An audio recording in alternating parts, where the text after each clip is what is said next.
And so is the madness. Welcome inside EA Diddle Arena on the campus of Western Kentucky University in Bowling Green, where today the Franklin-Simpson Lady Cats open play at the 4th Region Girls Basketball Tournament against Allen County Scottsville. I'm Tyler Eaton, pleased to be joined today by Brian Talley. And Talley, as you know from being here before, watching teams of past, coming along with family on teams of past at Franklin-Simpson High School. Diddle Arena, this 4th Region tournament, it's a place where in the blink of an eye, dreams can come true and dreams can turn to nightmares. 8 teams walk in, only 1 is going to walk out and continue their journey to Lexington. And this Franklin-Simpson team comes in, Brian, with Lexington most certainly as the end goal in mind for their journey. Absolutely, Tyler. It's good to be with you this afternoon and looking forward, hopefully, to several more of these as we get into the month of March. But Tyler, you're right, and I'm going to tell you something that was said to me. The first person I saw when I walked into Diddle Arena this afternoon said, "Hey, Talley, welcome to the Franklin-Simpson Lady Cat Invitation." And I made the comment, I said, let's not call it that just yet.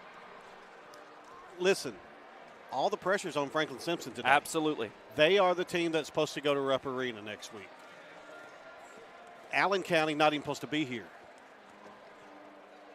Play loose, play aggressive, just be who you are if you're the Lady Cats, and things will take care of themselves. But all the pressure's on this end of the floor here in this first half, Tyler, and the Lady Cats will have to respond to that. This team's not going to just lay down and let them have it. And what a 180 for a team that did not get to Diddle Arena last year. Fell in the opening round of the 13th District Tournament. The first step of the redemption tour completed with a win over Todd County Central. Ran out early on to a 17-2 lead in that game. Todd County Central fought hard in the second half to keep it closer than it felt like it was going to be early on. 66-37 was the final score in that game.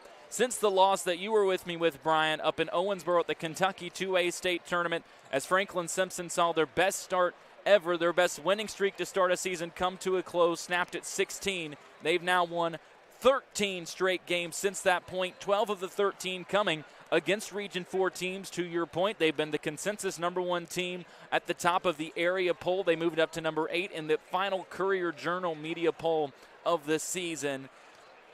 The note of this, and this is why I'm so glad you bring up that idea of the target being on a team's back, because it's not just unfamiliar for Franklin-Simpson to have that target on their back inside Diddle Arena. The team that Franklin is most likely to see come Thursday, Bowling Green, is the squad that's used to having that target on their back, and for good reason. They've won 4 straight region tournaments coming into this year. It's been a bit of a down year for the Lady Purples. Franklin-Simpson snapped a 15-plus year drought against Bowling Green with a win at their place earlier this season. But there's a lot of experience that Bowling Green brings to the table, and that's experience that Franklin-Simpson didn't get last year. Thankfully, as we'll talk about as this pregame show goes on, they bring back a lot of experience from a couple of years ago with key pieces that played in the region tournament.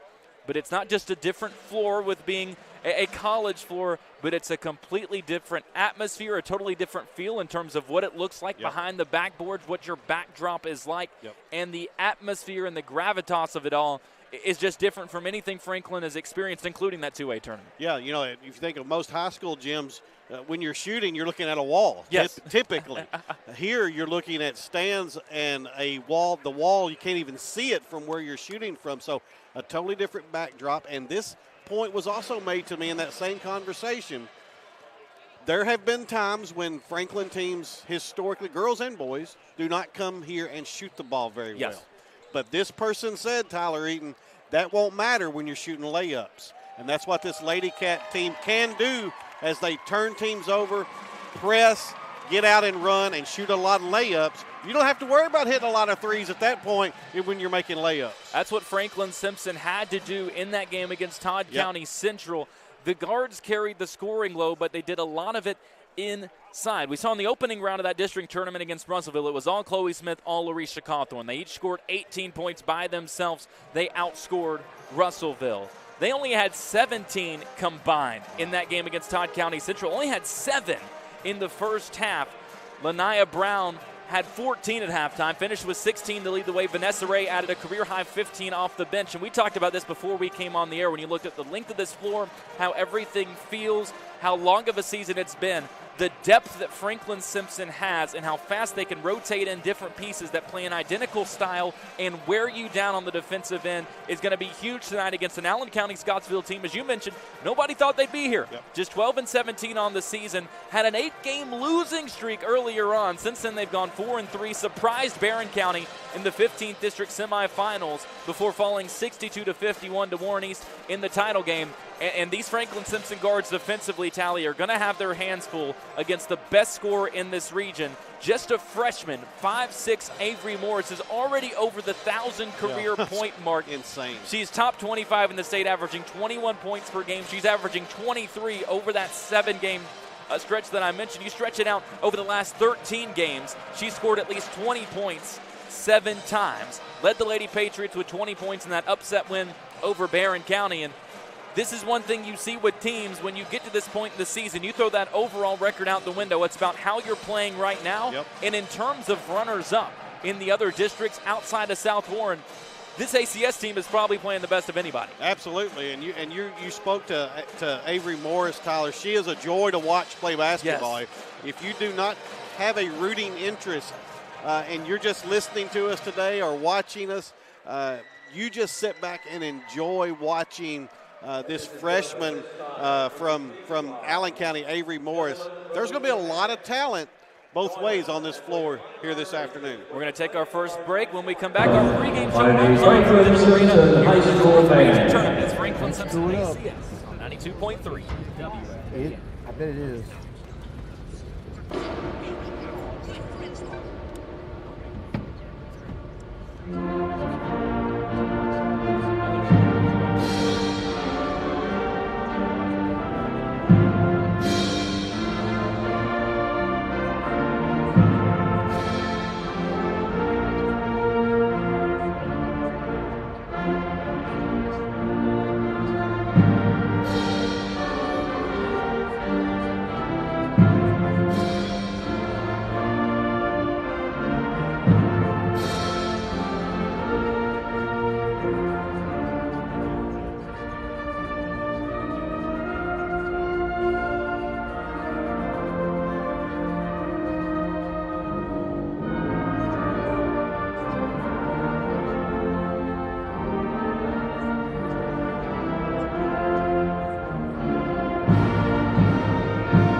They messed it up. I thought they would have.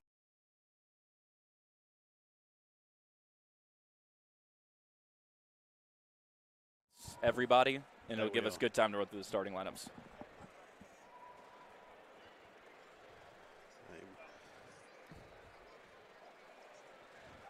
Back with you here at the Region 4 tournament inside EA Diddle Arena. Legendary venue where we've seen some legendary moments over the years. In fact, Brian Talley, we mentioned that 4-year streak that Bowling Green's been on the girls' side when it comes to the 4th Region tournament. Took a legendary moment from Barron County to prevent that streak from being even longer. But the Trojanettes not here, and it's because of these Allen County Scottsville Lady Patriots that Franklin-Simpson is tasked with playing in the opening round of this region tournament. We talked about in that last segment how good Avery Morris has been all season long. I mentioned she's already scored 1,000 points, did so on February 9th in a game against Glasgow.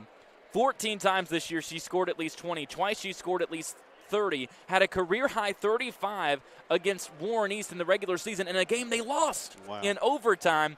Played the Lady Raiders again in the 15th District Championship game after that win over Barron County. Only had 17 in that game. Morris did, was in some foul trouble, picked up 4, and they ultimately fell 62-51. And the big difference between that game and the Barron County game for Allen County Scottsville was 3-point shooting. They went off against the Trojanettes, had their best shooting performance from outside this season, made 9 threes, a season high on 20 attempts. Took the same amount against Warren East, went just 5 for 20 from outside. On the season, they average 5 makes per game as a team, shooting 28% from outside. And it could be very easy after that was the way you picked up your biggest win of the year to stay in love with that. But another thing that we mentioned before we went on the air, Brian, you cannot fall in love with those shots here, which you figure plays into the hands of a Franklin-Simpson team that, while they have one of the best shooters in the state in Jasmine Savage, that is not how they operate on the perimeter. Well, you got to think if you're Allen County, they need to hit some probably to stay. If the game goes according to script, yes, Allen County will need to hit some threes, Tyler, to probably even try to stay in the game.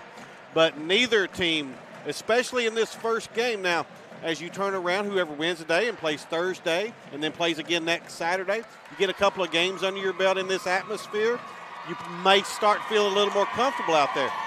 But early in this game, and there's going to be a great crowd in here, Tyler, early in this game, pick your spots. If you're open and you're a shooter, let it fly, but don't force anything from out there if you're either team. I mentioned Jasmine Savage. She didn't have the 13th district tournament that she would have liked to for Franklin-Simpson. Only made 2 threes for that tournament after making 5 in the regular season finale against South Warren. If you look over the course of this season, Brian, at just how excellent she has been, I mentioned she makes just 2 for the 13th district tournament in total.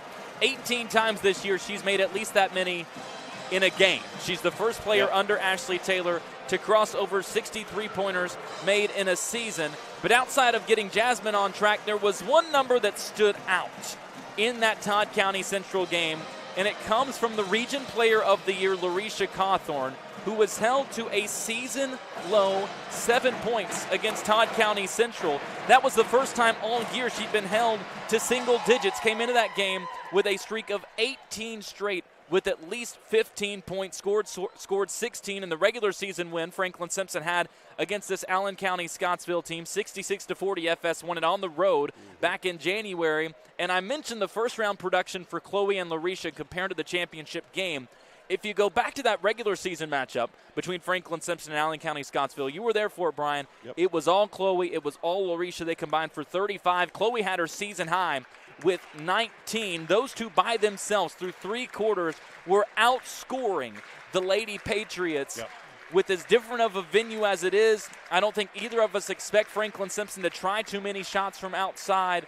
Feels like the priority is going to be to get Larisha and Chloe going from the jump. Yeah, we've talked about it so many times, that high-low offense those two can run. When Coach Taylor really needs something she can go to in her offense, and they find themselves in a spot in a game where they need a basket, which honestly doesn't happen very often, especially late in the game, but they can run that high-low to perfection with either one up top and either one down low, and just really usually have an open layup off of it. Both teams have wrapped up their warm-ups and gathered to their benches. We're going to take one last break. When we come back, starting lineups and tip-off from Diddle Arena, where tonight the Lady Cats face off against the Lady Patriots as the road to Lexington gets underway. You're listening to Lady Cat Basketball on 92.3 WFKN.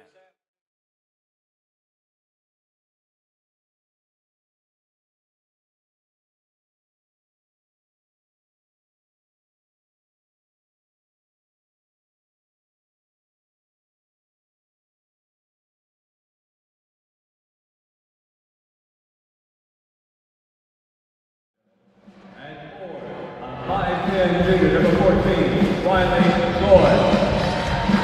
And guard, 5'9" senior, 00, Clara Perry.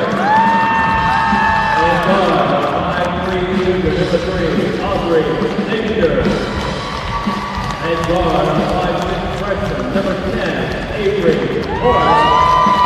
And guard, 5'9" senior, number 32, Jamie Steenbergen. Head coach for Lady Patriots is Greg Dunn. And now for the home team, Franklin-Simpson. And forward, a 6-foot junior, number 4, Larisha Cawthorn. And forward, a 6-foot sophomore, number 15, Chloe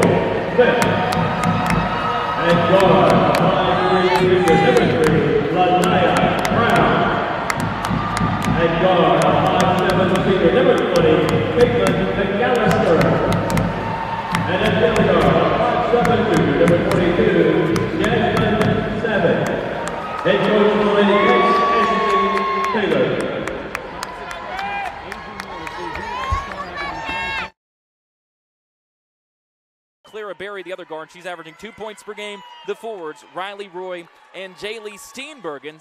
Steenbergen, a 5'9 senior who, just like Morris, has 1,000 points for her career. For Franklin-Simpson, the 29-1 Lady Cats, undefeated in the district and in the region. Under fourth-year head coach Ashley Taylor, you know the starters, I know the starters. The backcourt, Lanaya Brown, Caitlin McAllister, and Jasmine Savage.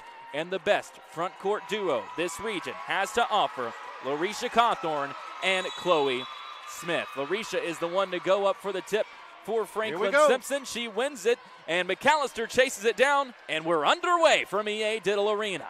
Brown has it on the right wing, goes to Cawthorn on the elbow, goes to work against Roy, muscles her way to the rim and scores. Allen County came out in a zone, 2-3 zone, Tyler, and the Lady Cats just cut it up right there. Morris brings it up for ACS, picked up by McAllister. Caitlin has guarded the top perimeter player for every team Franklin has faced. Morris runs into Smith. Chloe blocks it straight up, and it's rebounded by Brown. She's caught in traffic, now gives it off to Chloe, who brings it past half court. Right corner, McAllister surveys, now sends it back out to Smith on the wing. Up top, Savage turns, open, fires. Strong. Missed it, nearly got it to bank in. Rebound chased down, but then Cawthorn traveled with it, just lost her footing. And you'll find, especially early, a lot of three-pointers will be long. Yes. Just based on the backdrop. Well, on the other side of it, you've got the white line. That's the one you're supposed to shoot from. Then there are two other lines behind it, so it's really tough off of instinct to know where you're supposed to set at. Ball in the right wing in the hands of Steenbergen. Had it knocked away. Savage trying to chase it down and pokes it back to Brown. Back tipped it off the fingertips. Right side, McAllister. Caitlin. She steps into a three. Long. Off the right side, Cawthorn tips it. Sav fighting for it, but it's picked up on the block by Steenbergen.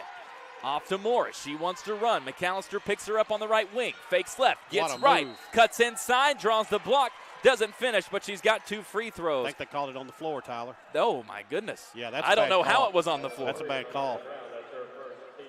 Everybody on ACS has gathered around the block. I think they all thought it was going to be a shot. If it had went in, they would have gave her the basket. I agree. Fortunate break for Franklin-Simpson. Yeah, absolutely. It is the first foul on Lanaya Brown, and Morris will inbound underneath. Skies it up top. Smith collides back there with the guard Nacer trying to steal it. It was just a jump ball, and I don't think Chloe saw her. Yeah. And, you know, something else, Tyler, that you have to adjust to if you're a player.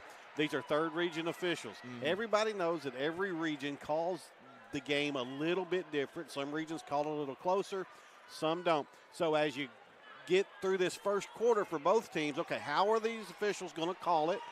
What will they let us get away with? How much contact are they going to let us do? Things like that could dictate how this game flows. Franklin struggled with that tighter whistle in the district championship game against Todd County Central. Is off the inbound, top of the key three, misses for Steenbergen. She's their best shooter from outside. She's made 50 this year, missed that one. Left corner, Savage wants a triple. Long again. That one's long once more. Brown had it down low, but lost it off the forearms.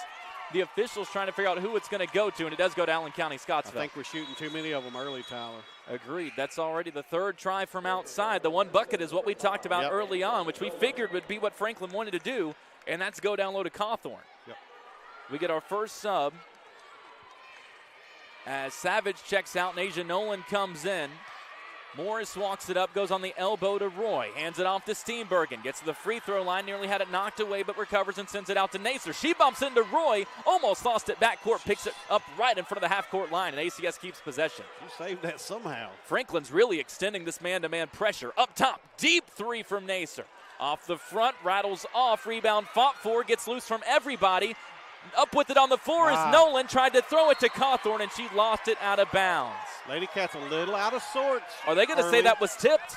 Oh, no, that was They're not going to tipped. confer. It wasn't. ACS thought it was Franklin ball, and now they overrule it.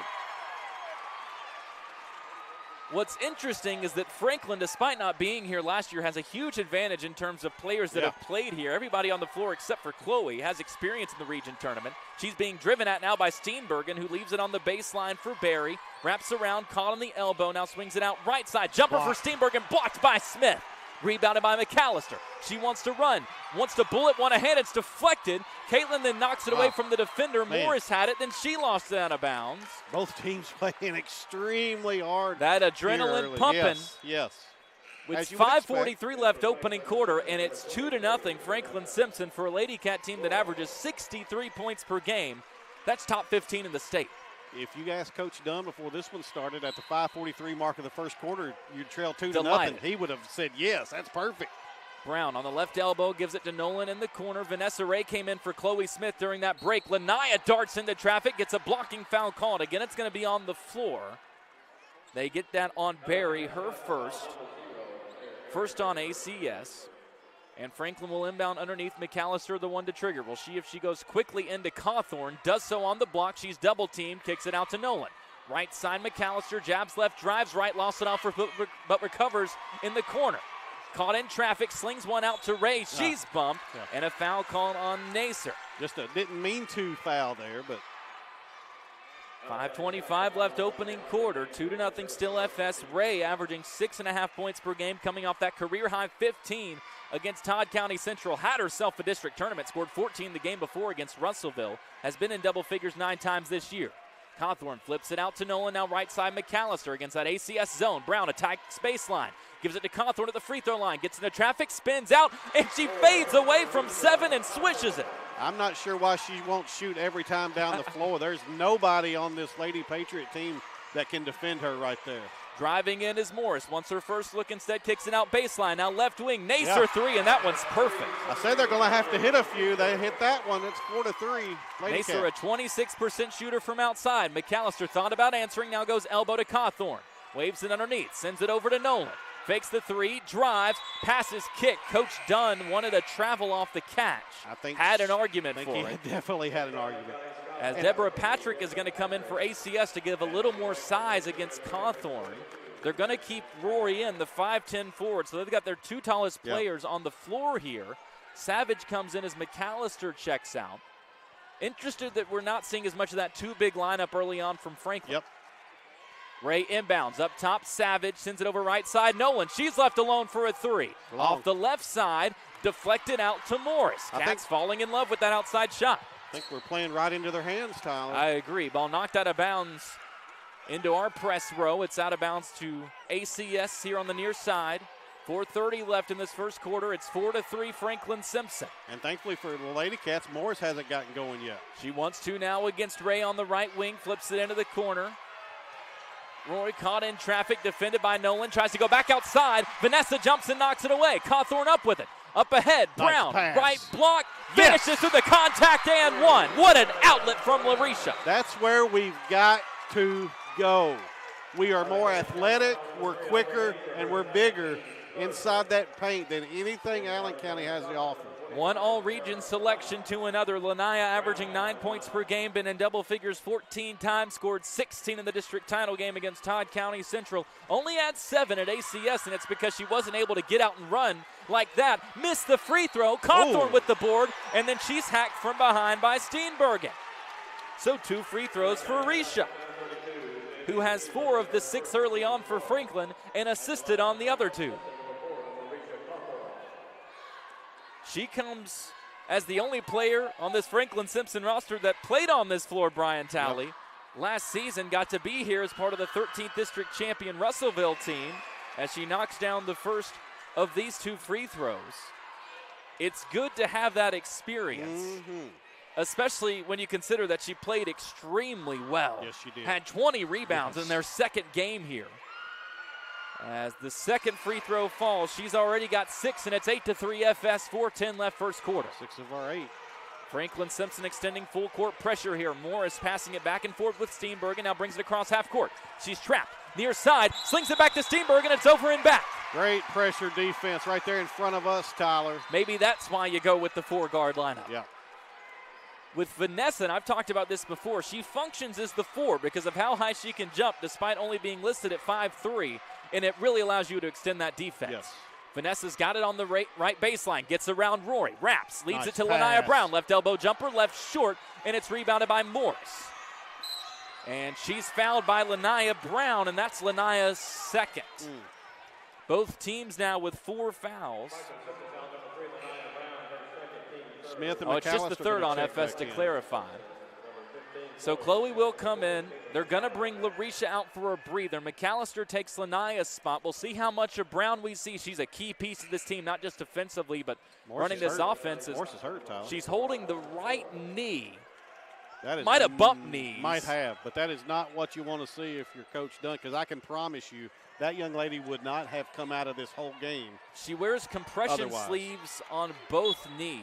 Now looking more towards the ankle. Sure is, yeah. As we get back underway, ball's thrown away. Smith with a free steal tries to go down low to Ray, and it's knocked out of bounds by Steenbergen. Steenbergen doing everything she can on the defensive side of the ball.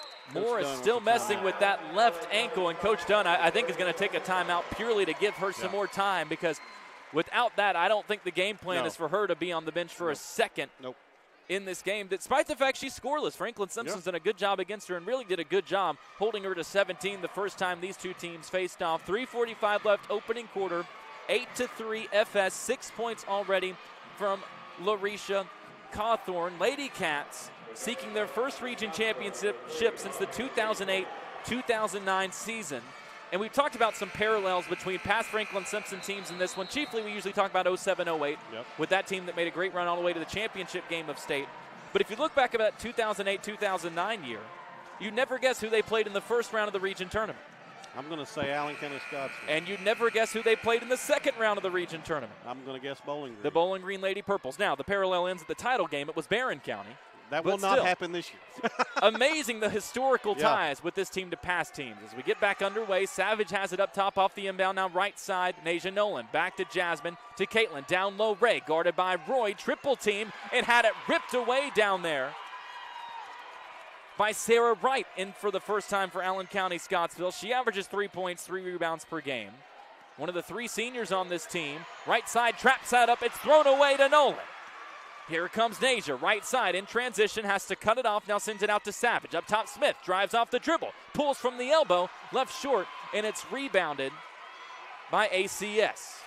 For now, Naser is going to have to run this offense with Morris on the bench. And she's now way off. If you look, Brian, she's on the baseline trying to work on that left ankle. Yeah, she's trying to get her, it looks like she's trying to get a brace as tight as possibly she can and still be able to run with it on there. Right, drive from the corner, tries to go outside to Roy, who was the hero against Barron County, hit the game-winning 3. She's stuck on the wing, now goes cross-court to Allison Ford, also in for the first time. Has her shot swatted by Chloe. She gets the board as well. To Nasia, gets around the first defender all the way to the rim, pushes it long, but McAllister's there to clean it up. 10-3. Caitlin, the most tenured player when it comes to region tournaments, making her 3rd appearance here. She's been with Coach Taylor for all 3. 7-point lead for FS, 2:20 left in this first quarter. Riley Roy wants it on the right wing, gets it guarded by Smith. Needs an option. This offense does not know how to function without Morris. Absolutely not. Roy gets a screen, drives left, has to pick up her dribble, now goes right side into the hands of Wright. Roy sets her a screen, immediately has to pick up the dribble, being hounded by Nolan, tries to hand it off to Naser. It's tipped, but she collects it on the far side. Naser drives, leaves it on the baseline. Roy, 6-foot jumper off the heel, no, and it's boarded again by Chloe Smith. Off to McAllister, crossover dribble. Franklin has numbers, kick out. Savage, open, triple. Missed it long, and it's rebounded on the baseline by Ford. Every miss has been long for the most part from 3. Every once in a while I know what I'm talking about, just every once in a while. Left side, Roy has it with 1.5 minutes left in the quarter. Wraps to the top of the key behind the back dribble, picked up by Nolan. Standing at that red towel logo at midcourt here at Diddle. Being hounded. Now has to give it up on the left side to Naser. Fakes the 3, picks up the dribble, leaves it off for Steenbergen, and she's hit accidentally in the face by McAllister for the 4th foul on Franklin-Simpson. Now both teams in the bonus for the rest of this first quarter.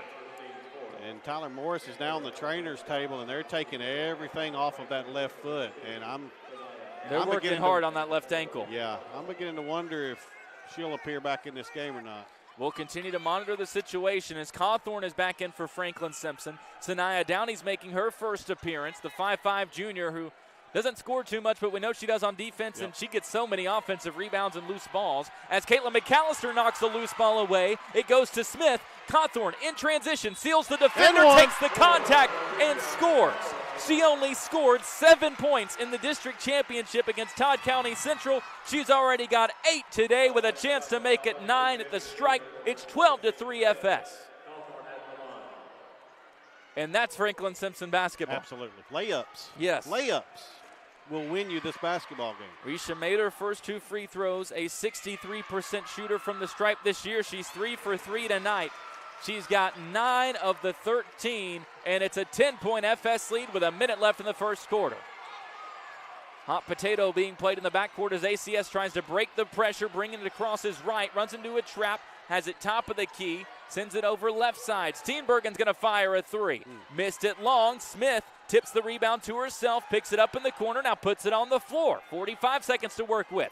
Crosses over to get around Ford. She's going to keep it all the way to the rim and draws a blocking foul on the layup try.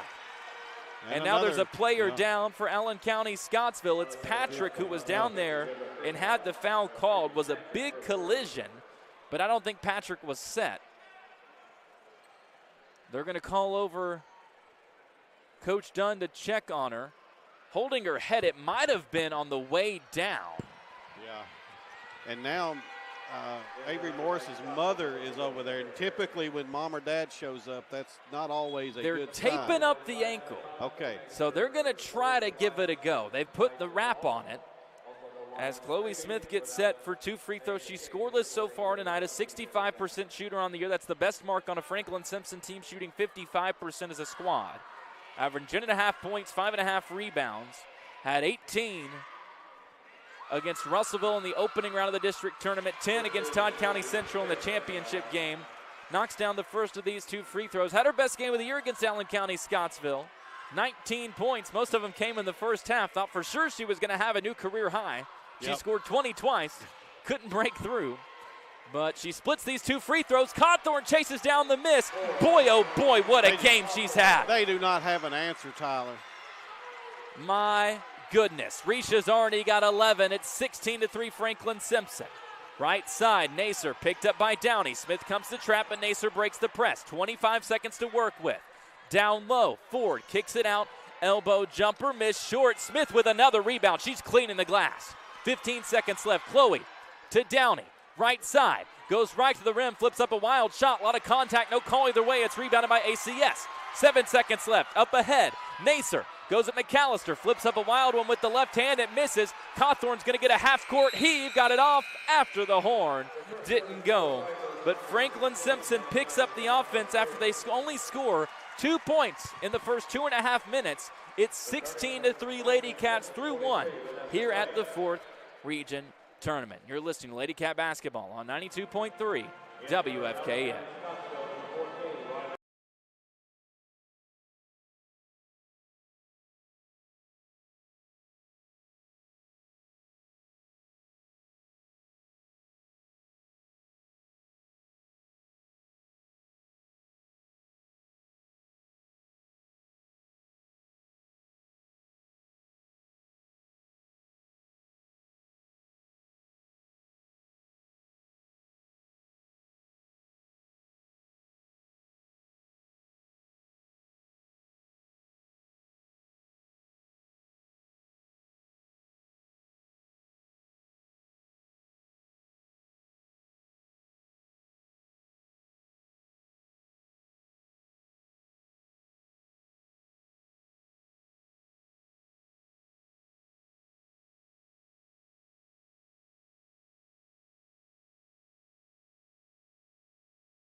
To 3, Franklin-Simpson leads ACS as we enter the second quarter. The story to keep track with in this one. Avery Morris, the star for this Allen County Scottsville team, the best scorer in the region in terms of points per game at 21. Left early with an ankle injury. They're still wrapping the left ankle, trying to get her in a spot to come back in this game. ACS has the first possession as we start this second quarter. Vanessa Ray all over the defender, and we're eventually going to get a 5-second closely guarded call, or did we get an offensive foul? It's got to be one of the two. They're going to get an offensive foul, it looks like. And I think they're going to say that it was an intentional one. It should be free throws for Franklin-Simpson here. It was a swinging elbow to the face from Nacer, who was trapped, just being hounded. I missed it, Tyler. I don't know if she intended to make the contact. It was one of those where, Brian, you got the ball, you kind of move the elbows to secure it. contact with the face. I thought it was going to be a 5-second closely guarded. They come over to the officials to clarify it. They do make the call that it's going to be free throws for Franklin-Simpson and the ball. They could have came over and checked with Aaron on his replay here, and, you know. Well, here's the other side of it. The foul is on Aubrey Nacer, and they're racking it up to her 4th. I don't think that's correct. I had it as her 2nd. It's her 2nd or 3rd foul. I don't think she could have 4. And she could have 3, though. She could have 3. And as Cawthorn steps to the line to take the 2 free throws, leading Franklin-Simpson with 11 points, make it 12 as she knocks down the first. Avery Morris is now sitting by an assistant coach on the bench. I think she's pleading her case that she's ready to go, and she is. Coach asked her, can you play? She said, yep. As Cawthorn buries both. She's already got 13 points. She's gimpy, though, Tyler. I don't know how effective she's going to be. She can put barely any weight on that left foot. She comes in as Nacer is going to take a breather. On the scoreboard, it still shows she's got 4 fouls. It's 2 or 3 if they count the regular foul with the intentional as 2 to bump it up to 3. We'll see. We'll monitor that as it goes on. Right side, Savage has it for Franklin. Goes on the baseline. Ray, trapped, kick out. McAllister, one more. Savage, can they get a triple? They do. First 3 of the night for FS. It comes from the 3rd best shooter in the state by percentage in Sav. 43% from outside. 21-3 Franklin-Simpson, and Ray reaches in on Morris up top. She's in a lot of pain. She is. You can see it on her face. Credit to this freshman for toughing it out. Yeah. She's going to try to finish this thing with the heavily wrapped and braced ankle. Has to go up to collect the inbound. Didn't want to do that. Brings it up on the near side. Is hardly able to move. I'm not a coach, but if this thing kind of gets where you feel like you can't come back, I'd set her. You don't want to do any more damage. She's a freshman. You know, she's going to want to play, obviously. Deep, top of the key, 3 misses long for Steenbergen, but Roy gets an offensive rebound on the elbow. She's trapped by Ray and Cawthorn. Finally gets a pass off, but it's deflected, and Nolan is up with it. Nasia Nolan in transition, finishes around Morris, missed it around Morris. Cawthorn got it off a tip. Her second try, no good. Then we get an over the foul on Franklin, or an over the back on Franklin down low. It's on Larisha, her first. I will say Morris looked better getting back in transition there. Yeah. But it's that combination of trying to muscle through it while you got the ball in your hands. Yep. We'll see how much longer she's out there. For now, she's the primary ball handler. Guarded by Ray at half court, gives it up on the elbow to Roy, who now hands it off to Sarah Wright. Wright being pressured, kicks it out to Barry. Guarded by Savage. Wants to go back to Wright, couldn't get it to her. Instead it goes to Steenbergen, who towed the line at half court. They say a pass was deflected, so she didn't go over and back, but then she throws it over the head of Morris and out of bounds, who was limping on the way back. Yeah, bless her heart. I don't know. 6.5 minutes left before halftime. 21-3 Franklin-Simpson. The 3 for ACS coming on a triple from Aubrey Nacer. And that was early in the ball game. McAllister left side, gives it to Cawthorn. Fakes right, darts one left corner to Nolan. Now back out Caitlin on the wing to Savage, top of the key. McAllister left side, Cawthorn into the corner. Nolan wants a triple. Long. That one misses long as well, but Ray tips the rebound, chases it down, and she scores. First bucket for Nessa, and it's a 20-point Franklin-Simpson lead. You know, I guess there's something to be said. Shoot the threes. We'll get the rebound and put it back anyway. Steenbergen fakes the 3, looks down low, now has to give it to Morris on the left wing, guarded by McAllister. Steenbergen came to set a screen, but Morris shook her head no. Wants the isolation. Holds it at the top of the key. Gives it into the corner to Wright. She drives, now has to pick it up against Cawthorn. Tries to shovel it on the baseline to Morris, finally does so, and then she's found on the floor. Few Lady Cats in the area. It's on Caitlin, and that's her second, so that's something to monitor for FS, given it's 23-3, but... And Caitlin's staying out there. Lanaya and Caitlin both with 2 fouls. That's probably why McAllister stays in. Yep. Morris trying to inbound down low, just has to huck it into the backcourt, and Nasia Nolan wins the foot race and gets a free bucket. No, she missed it. Went all the way around the rim and out. She's missed a couple of layups. Rebound knocked out by Chloe. It'll be ACS ball. Nasia just looks up to the sky and lets out a yell. She didn't get a real good angle there. No. She kind of went head on at the rim instead of getting to one side or the other. Patrick comes in for more size for ACS. Barry goes out. Morris is going to tough it out with 5.5 minutes left in this first half for Lady Patriots, trailing it 23-3. This was once a 4-3 ball game. Yep. Right side, Morris, trapped by Smith and McAllister, goes into the corner to right. Lost it. Cawthorn goes on the floor to get it and then reaches up and commits a foul. That's her third. Yeah. Now 3/5 of your starting lineup with 2 fouls. And Risha's been the most dominant player on the floor, no contest. Absolutely. Over half the points with 13 of the 23 in a 20-point ball game. Roy up top off the inbound, hands it to Morris, guarded by Nolan. Jabs right, goes left. That time able to accelerate a little bit and draws a foul. They're going to say she wasn't shooting again, Tyler. They'll be in the bonus anyway. That's the 5th on Franklin-Simpson already in the quarter. At the line, Scottsville, number 10, Avery Morris. So she's getting 2 regardless, but yes. I just felt like the official should have. Makes the first of these 2. That's the best she's looked in terms of trying to accelerate since being back in with the injury, and this is what she does best. And it's amazing how good she is going left. For a right-handed player, she loves to go left.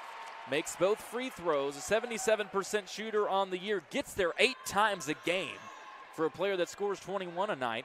And that breaks the Franklin-Simpson scoring run. It's now 23-5. Savage, left wing, left all alone. Pushed it long. Roy tips the rebound, then throws it right back into Chloe Smith, who is there for the free bucket.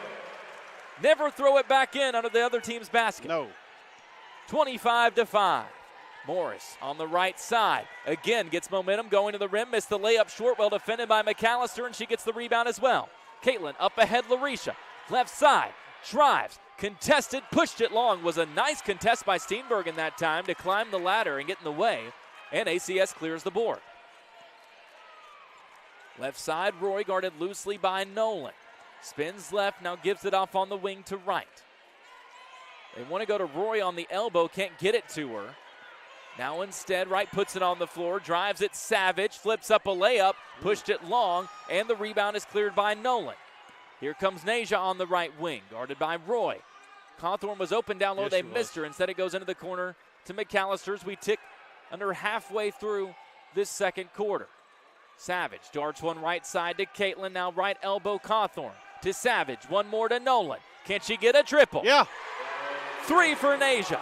Now they're starting to get their distance honed in a little bit, Tyler. 28-5, Franklin-Simpson. Couple of threes here in the second quarter. 23-point FS lead.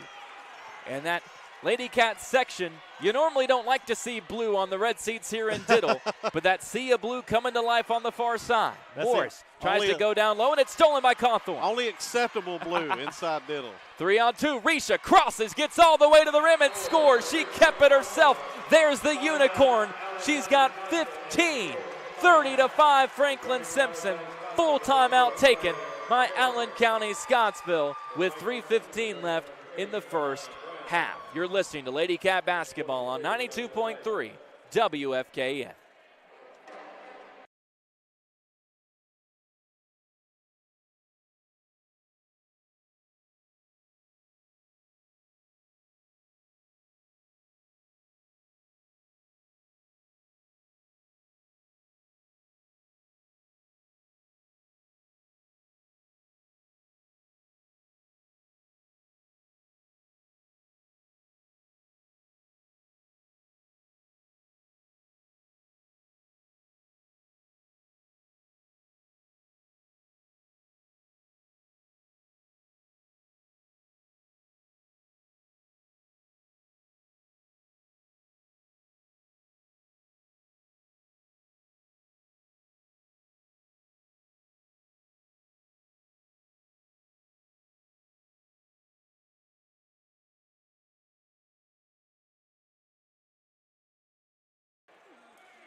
Back underway inside Diddle Arena. 3:10 left opening half. Franklin-Simpson leads Allen County Scottsville here in the opening round of the 4th Region Girls Basketball Tournament, 30-5.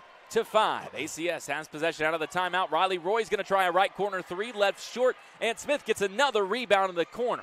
I'll be interested to see stats at halftime and see how many rebounds she's got. Normally you get all of them here at Diddle, but they said the printer's broken. Oh, I wondered why we didn't get any at the end of the first quarter. Ray drives baseline, collides with Roy and loses it. ACS up with it in the hands of Steenbergen, who sends it back to Roy.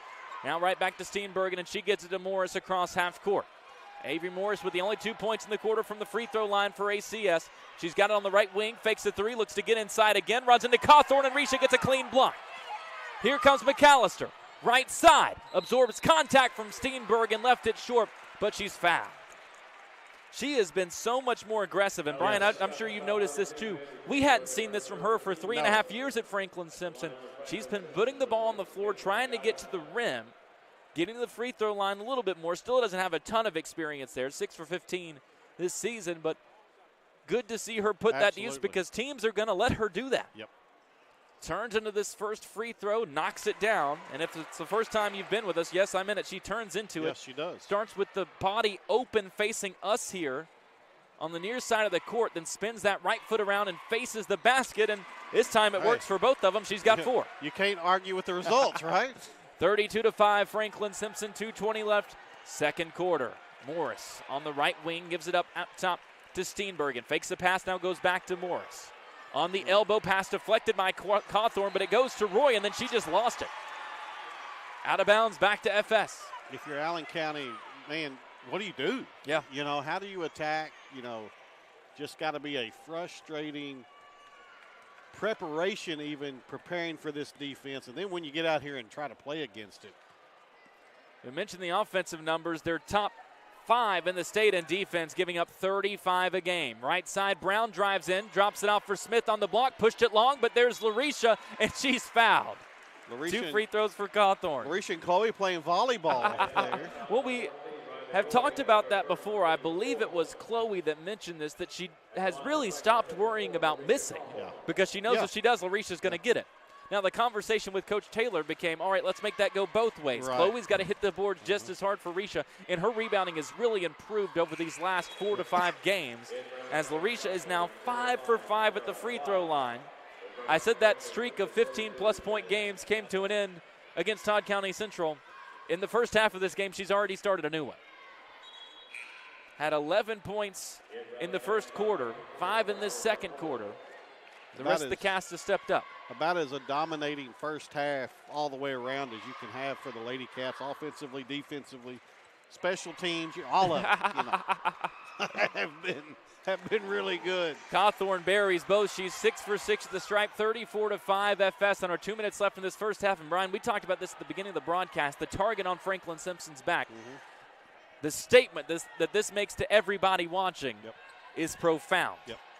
And Bowling Green is watching. Yes. Coach Head and his girls came in right before tip, so they're taking this one in. Roy buries a left corner 3, the second field goal of the night for ACS. Both have been 3s. Franklin quickly comes the other way, and Roy has to foul Smith from behind, so give Chloe a trip to the free throw line. That's the thing about this Franklin-Simpson team. You finally get a sign of life, and then they go right back down the floor with that quickness. We talked about the depth and being able to get up and down the floor. It's paid huge dividends. You had better get back after a made basket. Smith bends, fires up the first, left it short. She's 1 for 3 at the stripe, adjusting to that different backdrop. And I mentioned that she's the only player in the lineup that doesn't have experience here in Diddle. If you go back a couple of years ago, thanks to a blowout in the second game for Franklin-Simpson over Metcalfe County, just about everybody got to play and be on this floor. As Chloe makes the second, she's got 4 on the night, and it's 35-8 FS. Minute and a half left before halftime. Morris, top of the key, gives it over on the right wing to right, defended by Ray. Gets a screen from Roy going left, picks it up between the circles, now back to Morris. Right corner, Steenbergen tries a 3. That's the same set they ran to Roy. This time to Steenbergen, but she missed it long. McAllister, perfect outlet to Ray. She walked, they didn't call it, and she gets the layup for good measure. Coach Dunn called it, but he doesn't count. 37-8 as we tick under a minute left in the half. Morris, nice entry to Roy. She turns, fires up a baby hook, missed it off the left side. Rebound knocked out. Last touch by Ray, contesting it with Allison Ford. And ACS will inbound on the baseline as Nolan comes in. Ray checks out. Risha guarding that inbound. Morris gets it in left side to Roy. Drives, tries to flip one up over Cawthorn. Missed it, and Chloe Smith gets another rebound. Up ahead, Nolan to Risha. Left side. Pass was behind her, and it slowed her down a bit and missed the layup long. Here comes Morris, grimacing through the paint. Slashes into the paint. Goes up over McAllister. An incredible finish. Credit to her. She is a gamer, Tyler. I would take her on my team any day of the week. You give that girl 2 to 3 years and let them develop this offense around her even more. They've got a squad for years to come. This won't be the last time you see her on this floor. 15 seconds left in the half. Franklin-Simpson has possession. They can hold it for one, up by 27. Now 10 seconds left as McAllister holds it between the IGA logo on the left and the midcourt towel. Right side, Savage pops off a Nolan screen and buries her second triple. She's zoned in now. She's got the zone. Franklin-Simpson scores 24 points in the second quarter, and as we head to the halftime break, it's 40-10. Lady Cats leading it over ACS. We're going to take a break. When we come back, we get you all the numbers from that opening half, chat a bit about what's to come for Franklin-Simpson, paint the picture of what this bracket looks like here inside Diddle Arena. 8 teams start the tournament. Only one gets to move on to Lexington. So far, so good for Franklin-Simpson. They lead at 40-10 at halftime over Allen County, Scottsville. You're listening to Lady Cat Basketball on 92.3 WFKN.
Halftime, Franklin-Simpson leads Allen County Scottsville 40-10 in the opening round of the 4th Region Girls Basketball Tournament. Tyler Eaton joined by Brian Talley in a game that everybody knew Franklin-Simpson was favored in. Franklin-Simpson is favored to win this entire tournament, but one thing that I noted, Brian, the regular season finale, that first half that South Warren played against Franklin-Simpson, where the game ends up tied at 18 after the first half of play. South Warren was leading at 9-8 after the first quarter.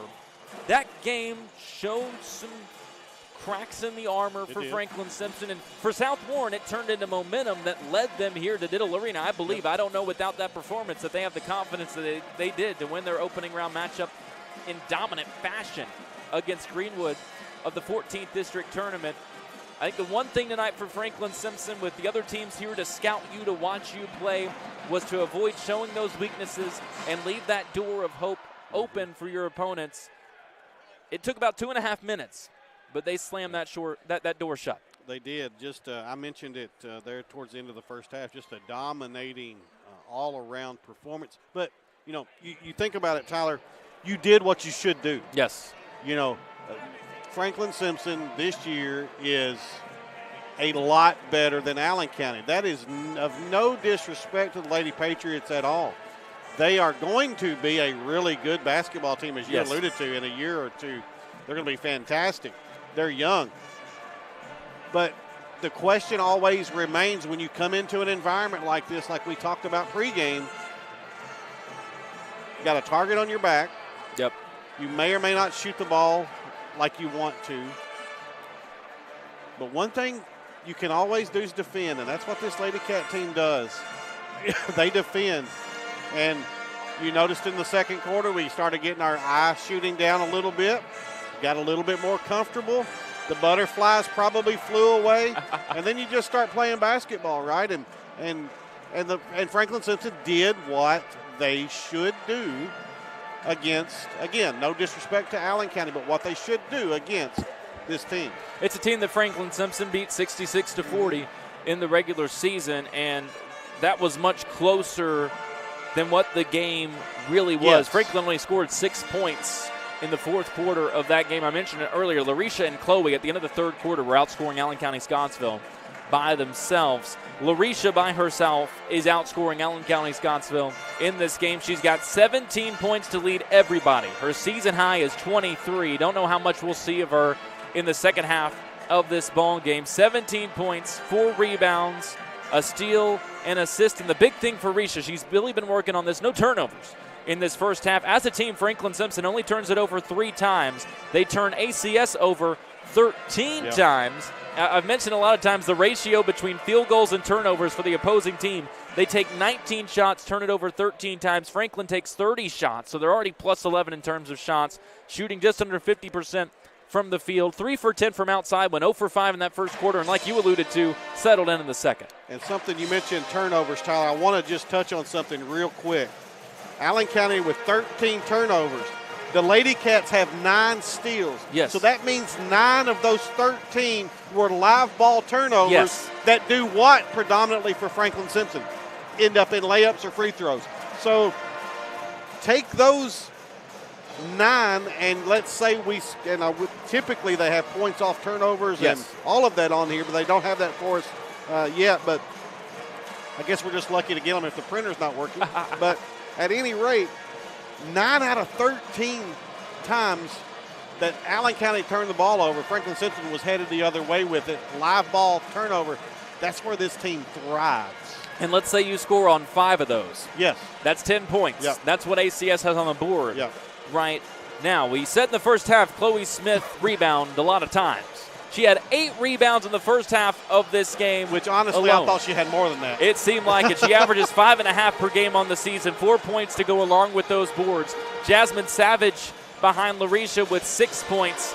Chloe joined with 4 by Caitlin McAllister and Vanessa Roy. 3 points for Nasia Nolan, 2 from Lanaya Brown. On the other side, Avery Morris, who missed 4 minutes with an injured ankle, and that's really where you could see this game swing. Yeah. And even when she came on, she was still limping. She's still running around trying to work on that ankle right now as the two teams are out warming up. You could tell that she was starting to get that feel back, played better as the half went on and started to get to the rim, draw some contact, draw some fouls. She leads them with 4 points, and then 3 points apiece for Aubrey Naser and Riley Roy, who make the 2 3-pointers that before Morris finally made a layup there near the end of the first half. Those were the only field goals they had. One thing I want to mention looking at these stats before we get to the second half of play, Caitlin McAllister oftentimes is the unsung hero of this team. Leads this team in assists on the season. You never would have expected that seeing Caitlin McAllister play in the past. Here is her stat line for this game. 4 points, 5 rebounds, 3 assists, 2 steals, no turnovers, and she's played more minutes than anybody on Franklin-Simpson. Yep. That's just that. What we've come to know is that this year is that Caitlin McAllister stat line, she doesn't have to score a lot because of the type of player she has around her. Now, when you need her to, she can go get you a bucket, but her dishing of the basketball and sharing of the basketball this year has just been so impressive. To quote the great Dick Vitale, she is a stat sheet stuffer supreme. Stat sheet stuffer supreme. Say that 3 times fast. Stat sheets. I can't. All right, you got halfway there. We got about 30 seconds left before we get this second half underway, so I'll let you take off your tongue twister cap and put on the analyst cap. It was a fantastic first half like we talked about. Is there anything that you would like to see in particular in this second half from Franklin-Simpson where at this point you're really tuning up for that second round game against either Bowling Green or Russell County come Thursday night? First thing I want to do, give a shout out to my buddy Richard. I know he's listening this afternoon, so Richard, hope you're doing okay this afternoon, buddy. If you're Franklin-Simpson, I think the goal, honestly, Tyler, before this quarter's over, get your starters out of the game. Yep. Put yourself in a position where before this quarter's over, you get your starters out of the game, get some young ladies some time out here on this floor, because you never know. You might need them. Yes. So give them a little experience while you can and get ready for Thursday night. Franklin has the first possession of the second half with a 40-10 lead. Savage in. adds to it immediately with her third 3 of the night. She's got 9. 43-10. Morris has it right wing now, hands it off to Nacer, and they go on the left side to Steenbergen. She's yet to score. They've got 2 threes. She hasn't hit either of them despite being their most prolific outside shooter this season. The senior fires one from the corner, and we spoke that one into existence, didn't we? Yep. Senior potentially playing her last game as a Lady Patriot, cuts the lead back down to 30. Pass deflected baseline. Savage chases it down. Defended by Morris. Goes on the block. Smith. Roy Gamble for the steal. And Chloe flipped it over to Lanaya Brown, who scores through the middle of the paint. What a find from Chloe. Chloe stuff in the stat sheet as well, Tyler Eaton. She's played a fantastic game on both ends. She's got 2 blocks as well. 45-13. Right side, Rory runs into Smith, now leaves it on the baseline. Barry tries a jumper, missed it long, and Cawthorn clears it. Here comes Risha. She wants to run in transition, gets it to the right wing, cuts inside. Euro step and score. She makes it look so easy, and you're not going to find 10 players her size in the state that can do that. No. Left side, triple off the dribble, misses for Nacer, and it's rebounded by Cawthorn again. Up ahead, Smith. Collects it with one hand. Stuck on the baseline and finds McAllister. Chloe just passing out assists like everything here early in this second half. They've scored 9 points in a minute and 45 seconds. 49-13, and there is that running clock. You said it. Get the starters out of there as quick as you can. They've already got Ray and Nolan set to check in. And the great thing about playing on Sunday, a lot of people don't like that, Tyler. Out of bounds, going to stay with Allen County. But you don't play again till Thursday. Right. Now, so even if you were pressed today, you got some time. But, wow, you get your girls out of this game fairly early, and you've got, Monday, Tuesday, Wednesday, Thursday before you play again. Yes. A lot of time to rest, recover, recuperate from any nagging injuries that may happen today or bumps or bruises. That game will be. Aaron's making fun of me. Yeah, you're counting everything out. It's a great visual. I don't know if you got it on the camera for Channel 9. Well, that game Thursday will be at 6 o'clock. Potentially, don't want to get too far ahead of ourselves, championship game if Franklin-Simpson makes it there Saturday at 7. Franklin will play the winner of Russell County Bowling Green, which is the game that will follow this one. The other teams in the field, Warren East facing off against Todd County Central tomorrow, and I think a very intriguing game Metcalfe County and South Warren. Metcalfe County was a team tabbed near the top of the region early on, struggled. They've surged back, win their district, and South Warren's playing great right now. Gave Bowling Green everything they could handle in that district championship. I think Warren East maybe come out of that bottom bracket. Roy has her shot blocked by Smith, her third block of the game. On the floor, we get a foul called. I believe it's going to be on Savage fighting for the loose ball. It's her first. It'll stay with ACS underneath. What a game Chloe's had. She's the lone big out there for Franklin-Simpson right now. Ball goes left side, Roy. She's picked up by Smith. Now right wing Morris. Splits through everybody. Takes a bump from Smith and scores. She's a joy to watch play basketball. She's not going to quit either. No. Even with that ankle. Second on Chloe, she, Lanaya, Caitlin McAllister, and Larisha all with 2 fouls. And they've still up there got Nacer with 4 for Allen County Scottsville. Steenbergen has 3 as the free throw's missed by Morris. Ray with the rebound, keeps it herself, then kicks it out into the corner. Nolan to Smith, and she walked, trying to drive from the top of the key. And Coach Taylor's telling her, right choice there is kick that to Savage right beside you for a triple. Tyler, at halftime they had Nacer with 3 on the official. I think that's correct. I think that's probably right. 49-15 FS. We've got 4:45 left to go in the ball game. Nacer brings it across, goes right side Morris, picked up by Vanessa Ray. Drives with the left hand, takes a bump, kicks it out for a left elbow jumper, and Barry knocks it down. Franklin pushes quickly the other way. Savage, right side, thought about the quick trigger 3, then kicked it out to Brown, and her pass was stolen by Nacer. Gets around Brown and scores with the left hand. This Lady Patriot team not going to roll over and just play dead here. They're going to keep competing. 49-19 Franklin-Simpson, 4:15 left in the third quarter. Nolan left side, guarded by Steenbergen, now leaves it off into the corner. Ray wraps around everybody, gets to the front of the rim, missed it long. Smith fighting for the rebound. ACS, I think the Lady Patriots were tied up with each other. They call a jump ball. They say Smith was able to get in there, but the arrow favors Allen County Scottsville. Cawthorn and McAllister are going to come back in. Chloe and Savage out. I think we'll see that usual 7 rotate through for this third quarter. Yep. Get some more run on this floor in this environment, and probably won't see the floor for the fourth. It is different here at Region, where normally you would want to send as much as you can, but I do think getting that experience on this floor is key, but there is the risk reward to it. 3.5 minutes left, third quarter up top. Wright has it, sends it over to Nacer to Roy. Fakes the 3, now steps into one from the corner, off the front of the rim, and the rebound is pulled down by Nolan. Nasia, right side, hesitates, beat the defender, holds it on the wing, now leaves it off in the corner to Brown.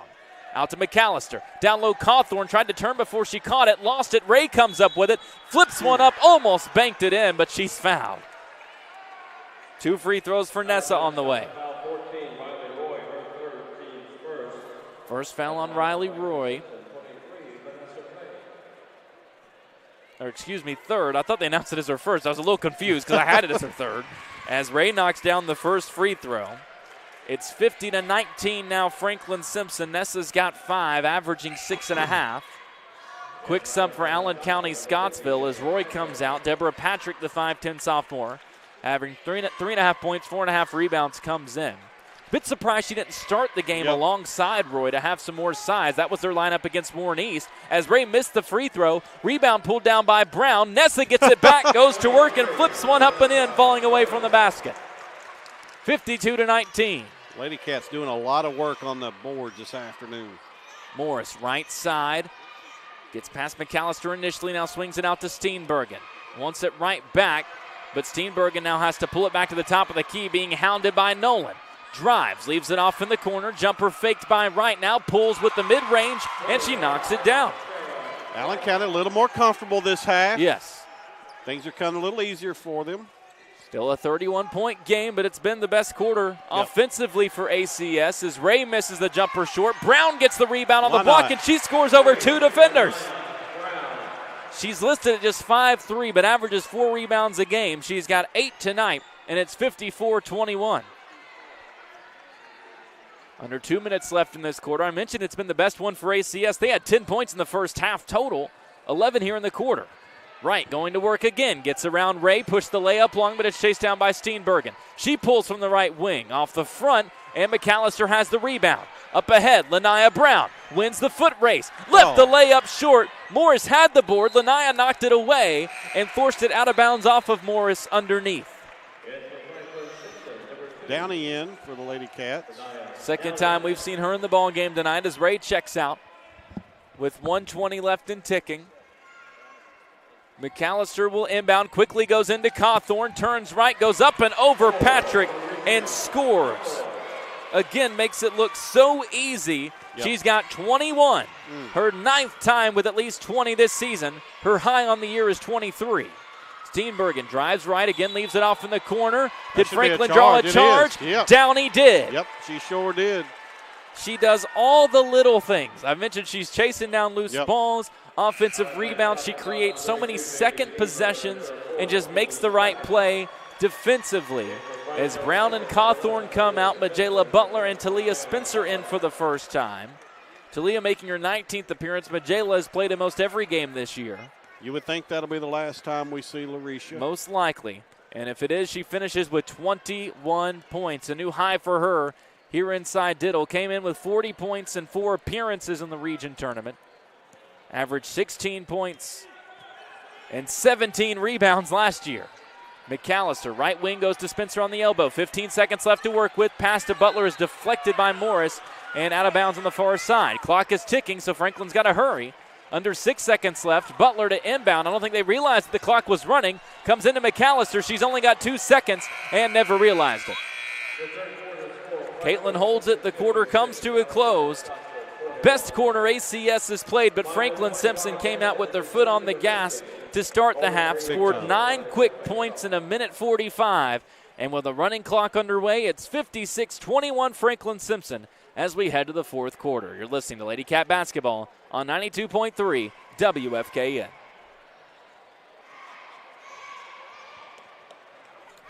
We can do a minute again.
As we start the fourth quarter, Franklin-Simpson had, past tense, the first possession.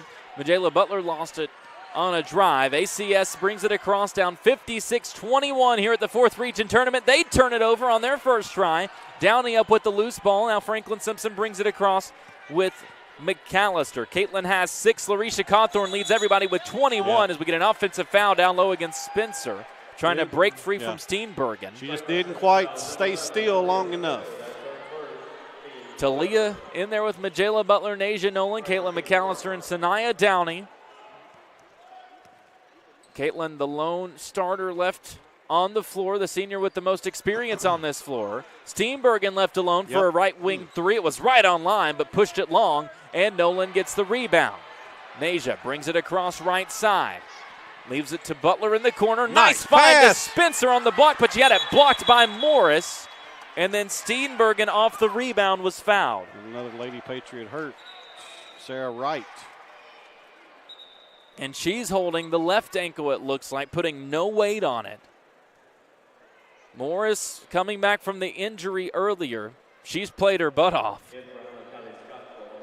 Has 6 points in the ball game to lead the way for ACS. As Wright has helped off the floor, putting very little weight on the ankle.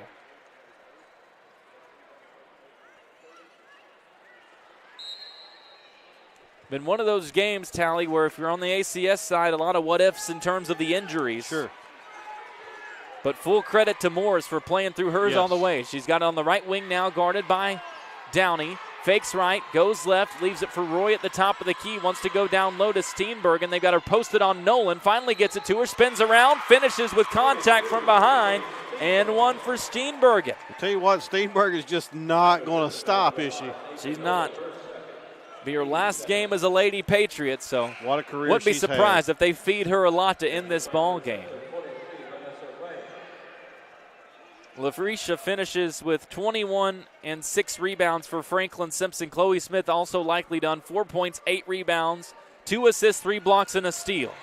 As Steenbergen makes the second free throw, she's got 6 to tie Morris for the team lead, and it's 56-24. Ray up top, drives, gets past everybody, help defender there, tries to draw a charge, but a blocking foul is called against Barry, and Vanessa will go to the line for 2 more free throws. Coming into this game this afternoon, Steenbergen had played in 120 games for Allen County. Started 102 of those 120 games. 1,200 points, almost 700 rebounds on a career. Incredible. What a career that young lady's had. Had 9 against Franklin-Simpson in the regular season. Knocked down 4 threes in the district championship loss to Warren East as Ray misses the first of these 2 free throws. Franklin's been great at the line tonight, now 12 for 17. They have. Ray misses both, though, and Roy has the board. Being hounded, but gets rid of it to Nacer. Then has it poked away from behind by Nessa to Spencer, now right back to Ray. She runs past 2 defenders. Kicks it out to the left corner. Downey checks her options, now goes back outside to Ray. I thought Downey was going to pull that out of the left corner. I thought she was going to. It would have been her first 3-point try. 5:45 left in the ball game. 56-24 is the Franklin-Simpson lead. Butler goes down low. Spencer turns, but took an extra step, going for that drop step. Just moved the pivot first. Yep. Talia making her 19th appearance of the year. She scored a season high of 4 a couple of times. Did so as well against Russellville in the 13th district tournament. On the elbow, Steenbergen guarded by Nolan. Gets her in the air with a nice fake and gets a scoop layup to go through traffic. She's got 5 in the quarter, 8 for the game. The wily veteran, you would call her. She can score in a lot of different ways. It feels like she's been around for a long time. Has never really been a top scorer. Has always been in that 8 to 12-point range per game. Just solid basketball. Nolan drives from the free throw line, beats Roy, but misses the layup. Spencer knocks it out to Ray. Can't bank in the J from the baseline, which is tough to do anyway. And it's rebounded down low by Barry. Off to Morris, picked up by Butler. Drives left, gets past everybody, missed the layup long. Was a beautiful hesitation move by Morris. Ray has to pick up her dribble. Off to Nasia, runs into Morris at half court, falls down, and I think they're going to get a bump against Morris. Lots of things happening now. 4:25 left and ticking. As you get deeper and deeper into the benches, it can get a little chaotic late in games. Barry comes out, and they're going to bring Steenbergen out as well. Puts the head down for a moment, then gets a big hug from her head coach, Greg Dunn. Pulls the jersey up to her eyes now. Emotional moment for somebody, again, that's meant so much to this program. 1,000-point score for her career. Checks out for the final time as her Lady Patriots trail at 56, make it 58 on the Ray layup to 26 halfway through this fourth quarter. Down low, Downey tips the pass, but it ends up with Patrick anyway. Then she tries to throw it cross block to Ford. Nolan takes that away, but a jump ball called, and the arrow favors ACS, and both teams now will empty the bench. Fresh 5 are going to come in for the Lady Patriots.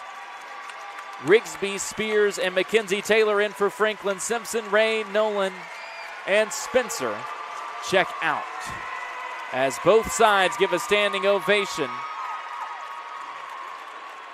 Steenbergen not the only one to see her career done. Sarah Wright and Clara Berry, the other 2 seniors. As right side, wide open 3 off the inbound, miss for Brenna Eaton, making her 8th appearance of the year. Then a foul called down low, going for the rebound. Clock ticks with just 3 minutes now to play. 58-26 FS leads it. They've only scored 2 in the quarter, but they didn't need any. Nope. Downey will inbound. Butler will bring it up. Great opportunity for these young ladies Absolutely. for FS to get to be on this floor, and great for ACS as well. Again, a program with so much potential and so much youth. Butler has it up top. Carmen Phillips will check in at the next dead ball. Downey on the left wing, defended by Brooklyn Oliver, the 5'8 freshman appearing for the 16th time. Spears, one of two seniors on this Franklin-Simpson team, sets a screen for Rigsby. They go down low to Spears on the pick and roll. Missed it off the left side, and then Downey's called going over the back. You know, Tyler, I say it usually every year that we broadcast a game here, and I don't know how fortunate teams and players in the 4th region are that to even realize that they get to play their region tournament in a venue like this. That is state tournament worthy. That is state tournament. Has held a bunch of girls' state tournaments. This is one of the nicest facilities you'd ever play in anywhere on any level, and to get to play your region tournament here, it means something. And I worry sometimes if young men and young women in the 4th region just don't kind of take it for granted. But a lot of regions would give anything to be able to play their region tournaments in a place like this. Brooklyn Oliver fouled on a left side jumper, so she'll have 2 free throws with 1:44 left. Brenna Eaton's going to come out for Allen County Scottsville. They're going to make one more substitution as Briley Parker comes in, number 40. 2 free throws on the way for Oliver, who scored a couple in the 4th quarter against Franklin-Simpson when these two teams met in the regular season. Was a very similar game. Franklin only scored 6 in the 4th quarter of that one. They've only got 2 today as Oliver splits the 2 free throws and Butler rebounds the second. Majela gets front court, gets inside, flips up a runner, but has it blocked by Carter for Allen County Scottsville and rebounded by Peyton Marr, then knocked away from behind by Butler. All smiles for ACS right now. I think both sides just happy to be on this floor. Absolutely. 1:23 left and ticking. They're going to take Marr out of the ball game. And Angela Ortega Garcia gets to see the floor. Up top, hands. Parker tries to hand it off. It's stolen away, then it's thrown right back to him. That's about what we expect right now. Even Coach Taylor has a wry grin on her face. Right side. Drive. It's going to end up being free throws.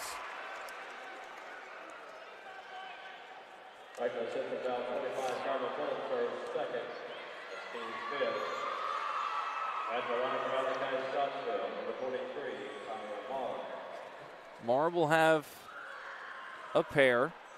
It's the younger Marr. Yep. And she knocks down the first of the 2. Good for her.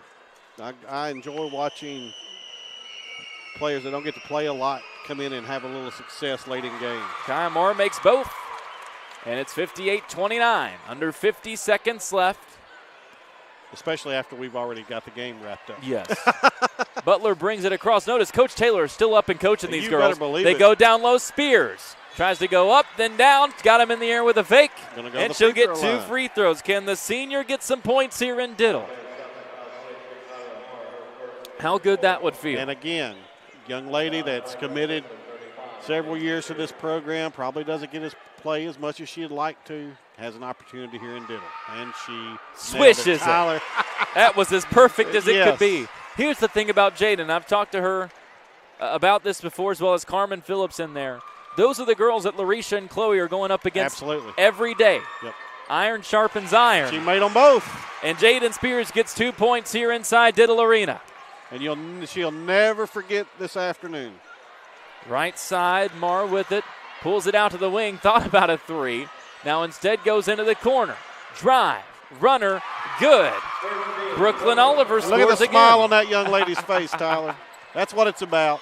60-31, Franklin-Simpson leads. Butler brings it across, defended, cuts inside, gives it out. Taylor fakes the 3, instead drives, goes down low. Phillips lost it between her legs. Scrum on the floor. I don't think they wanted to call the jump ball. Now they do, and it brings the ball game to a close.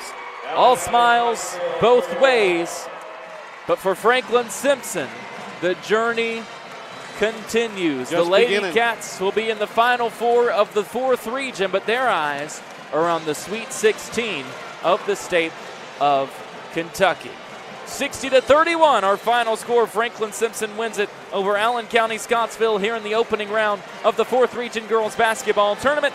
Franklin-Simpson will be back in action Thursday night at 6 o'clock here in Diddle, facing off against the winner of the next game here at WKU, Bowling Green or Russell County. We'll take a break. When we come back, we get to the final stats from this one. We chat first with assistant coach Jermaine Savage. Coach Taylor said we might get some players sprinkled in there as well.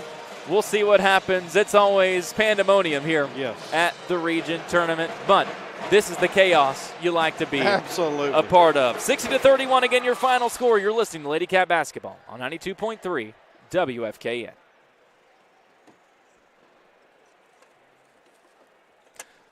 Let's do 3 minutes.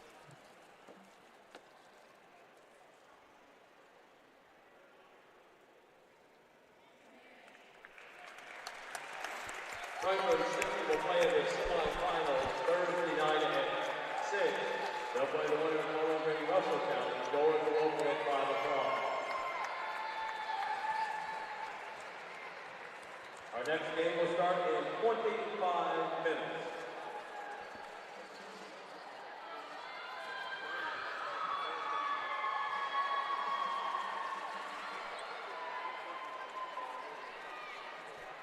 One down. I'm glad they put a full 45 between games. Oh my gosh, they did, didn't they?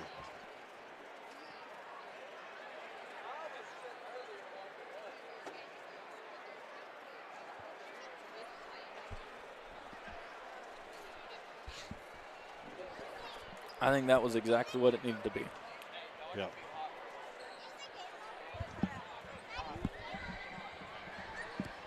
He called us hot. Well, now they put it to 25. Maybe they changed their mind. I thought he said 25. Oh, okay. I'm trying to see if there are any broadcasters that are needing a spot.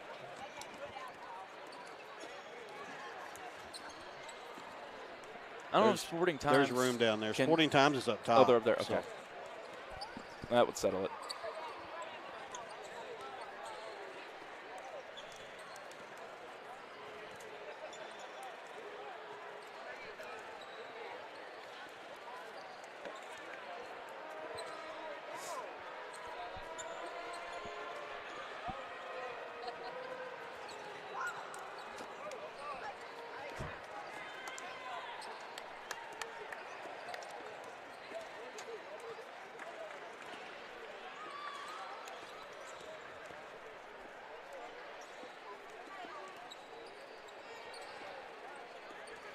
This is an interesting one.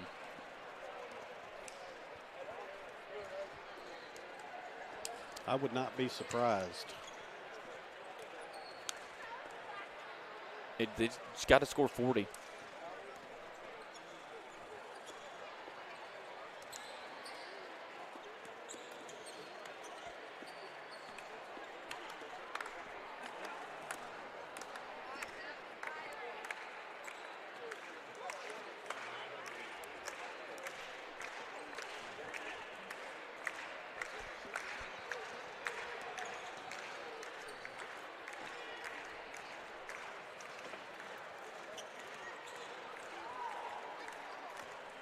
Hoping they'd bring final stats. Surely they will. I think he might be standing over there waiting for him. Back with you here at WKU inside Diddle Arena, one of the most legendary venues you can play on. We're here courtside at John Oldham Court. Tyler Eaton joined by Brian Talley as Franklin-Simpson checks off step number one. Yep. Of the region tournament, 60-31. Lady Cats win it. 2 games to go between Franklin-Simpson and a Region 4 championship. And I thought this was as poetic as it gets, Brian Talley. I mentioned that 16-game winning streak for Franklin-Simpson to start the year, and they're now 30-1 overall on the season. If this team wins the region championship, you're looking at 16 wins in a row, twice in a single season. As we get set to be joined now. You want to talk to Coach first? Or we'll see who takes it. Chloe Caitlin or Jermaine. We'll just see who takes the priority. We'll probably let Coach Savage go first unless they need Chloe and Caitlin to get back for other responsibilities. It looks like for now Chloe's going to run the Channel 9 feed. She's taking Aaron's spots. So we're going to let Chloe go first. And I like that this goes first because, Chloe, out of everybody on this team, you're really the only one in the normal rotation that hasn't been able to play on this floor before as part of the region tournament. So first and foremost, how did it feel to be here at the region tournament, especially after not getting the chance to do so last year? It felt really good. Last year, I was really hoping I could come play on this court, but since we did it, I knew this year we were going to, so it feels really good being able to play. Tonight might have been the best that I've seen you rebound the basketball, and I know that's something that's been worked on over this last portion of the season, but what is it for somebody? You've already got the size. What have you had to work on in terms of being able to collect more rebounds? Has it been a more mental thing? What's been going on there to be able to have the success on the boards that you've had? Usually, on nights that I don't score very well, it's because other teams are they're either loading up the paint, so me and Raisha don't score, or they're double teaming Raisha, which means I get to get her rebounds if she misses it. So it works out good. You win this ball game, finish with 8 rebounds. All of them come in the first half. You blocked a couple of shots. I called you a stat sheet stuffer supreme because it was amazing. You finished with 3 blocks, 2 assists. You had a steal. Didn't turn it over once. You and Larisha. I know it's been a big priority. Neither of you turned the ball over in transition. You've been putting the ball on the floor a lot. A lot of these rebounds you've been working on collecting it and taking it across yourself. How much confidence have you been able to start getting in that part of your game, not just full court, but there are more times now where you're getting it on the elbow or at the top of the key, and you've been looking to drive it a little bit more? It feels really good. Everybody on our team's able to dribble the ball up the court. So, whoever, anybody can get the rebound, we can all dribble up the court. So that works out really well for us, too. Anybody gets the rebound, we can just push it. We can play offense from there. What did you notice, and maybe you don't have an answer to this, you can tell me if you do, what was the biggest difference for you playing either on this court or in this arena compared to other places that you've played? Okay, I feel like the court was huge. I was so That's tired. usually the number one thing for everybody. I was so tired. I don't even know why. And the lights are really bright, but I like how they're bright. Well, and it's a lot different background, too, in terms of shooting. Yeah. For you, I didn't get to chat with you after the Russellville game at the district tournament. It's probably a good thing because I would have gotten on to you again for not scoring your career high at 18 in that ball game. You've worked a lot this season, and especially over the end stretch, in contributing in ways that are not scoring. And I know there might have been some times where maybe it was a little frustrating not to score as much. How much do you feel like you've matured and your game has matured in that aspect to where you can have a game and score 4 points but still have a huge impact like you did in this one tonight? Last year when Hallie was out, I knew my role was score the ball in the paint. But this year we have another everybody's scoring. So not every game I'm going to score the ball a lot. So I just pass it to whoever's open, and I like passing the ball and getting people open and getting their shots. You have been excellent passing the ball. We've talked about this before a little bit in terms of you and Larisha with that big-to-big connection, but now we've started to see that open up where you're passing it to other guards wrapping around everywhere. Is that just something that does it kind of come naturally to you? Have you had to work on that a lot? Where does that come from? We've worked on it this summer a lot. We've worked on, when one of our posts, drives the ball towards the middle, everybody's going to collapse, because they don't want to score the ball. Right. So that's leaving our shooters open or our guards open for them to get a shot or drive the ball. Well, I'll let you kick it over to Caitlin now. Chloe, congratulations on the win, and I know it feels good to play on this court. Yeah. We'll see you here again on Thursday. Thank you. That was Chloe Smith joining us, the sophomore who did a little bit of everything in this ball game here tonight, and the same can be said for the senior that's been joined here before. Caitlin McAllister, you've been along for every step of the ride for Coach Taylor. Every time she's been here, you've been here, with the exception being last year. So I'll ask you what I asked Chloe, except yours has a little bit of a twist on it. This was Chloe's first time. How good did it feel to be back inside this arena? It feels really good. Last year was a upset or whatever, and we took it really hard, so it's nice to, get back in the gym and work hard and get back here where we're supposed to be. Now, Caitlin, I'm going to get on to you real quick, okay? You're a pro at this. Pull that microphone up. You've done this a million times. Get that thing up here. You've done this so many times. Too many times it would almost feel like at this point. Don't worry, you're not done with this. We're going to keep. My hope is that you have to do this at least one more time. I said this during the game. And we talked about it a little bit before, the evolution of your game to where you're leading this team in assists. You're always guarding the other team's best player. Tonight you finished with 6 points, 5 assists, a couple of steals. You were out there more than anybody for Franklin-Simpson. You have matured so much in being able to do all of those different things. How much pride do you take, and it's similar to what I asked Chloe, in being able to have a game where you score 6 points, or you've had games where you haven't had to score a point and this team is still winning. How much pride do you take in all those other things that you're now able to contribute? Man, I just do what I'm supposed to do to help the team. And, my teammates make it really easy for me. I just do my job, and I just enjoy playing with them. Avery Morris, a really tough player on the other side for Allen County. Scottsville had the ankle injury early on, battled back to try to play through it. Heck of a performance from her to try to play.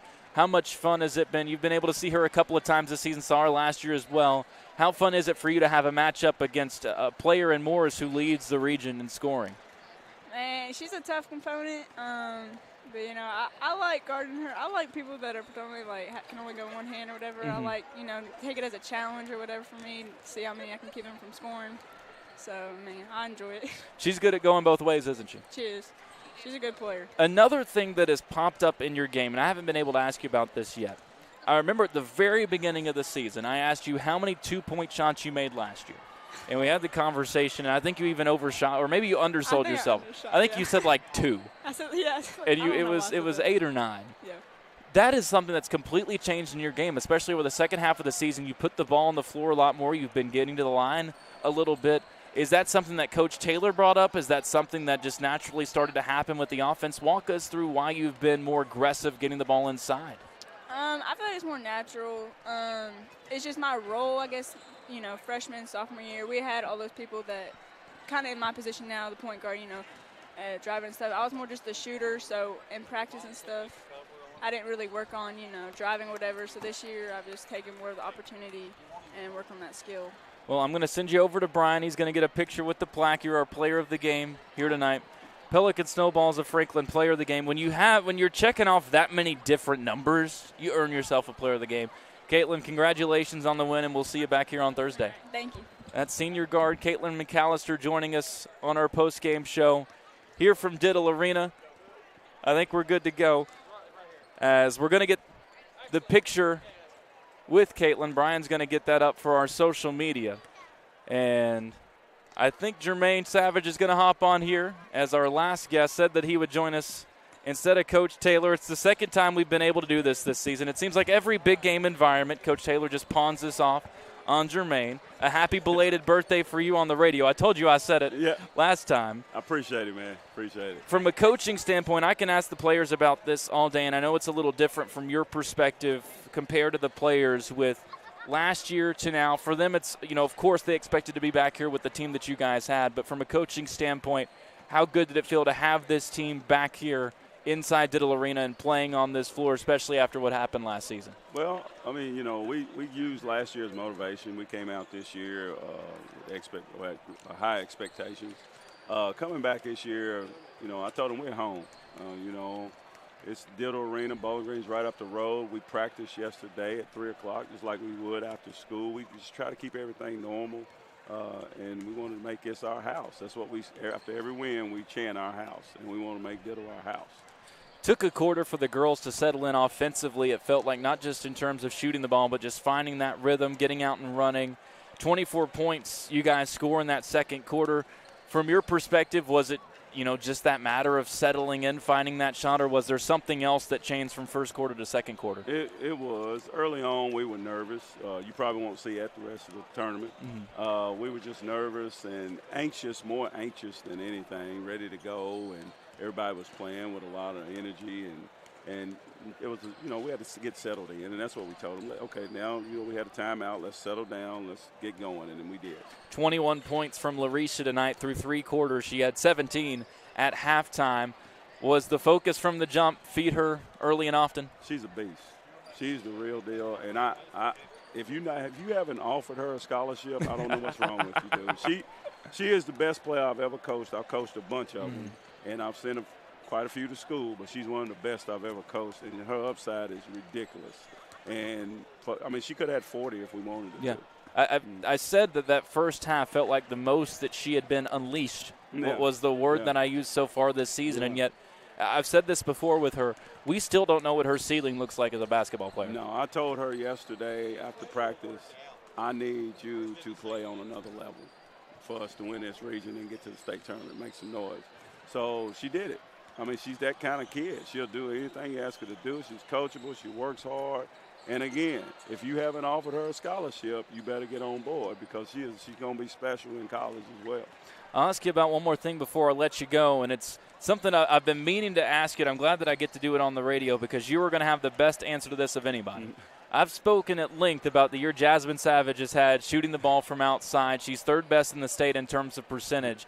And last year she was a 24% three-point shooter. Where has this transformation come from, well, respectable shooter from outside, but Caitlin was that number one threat from deep, to now being one of the most lethal shooters that this state has? It's in the DNA. That makes a lot of sense. That's what her brother told me. Her brother told me when we played South Warren at home, and she had a few threes there. And he told Coach Spencer, he says, it's in the DNA. All right. She's just the youngest of all my kids, and she got it a little later, and she can knock them down. I mean, she shoots it well. When she gets them feet up underneath her, she shoots it well.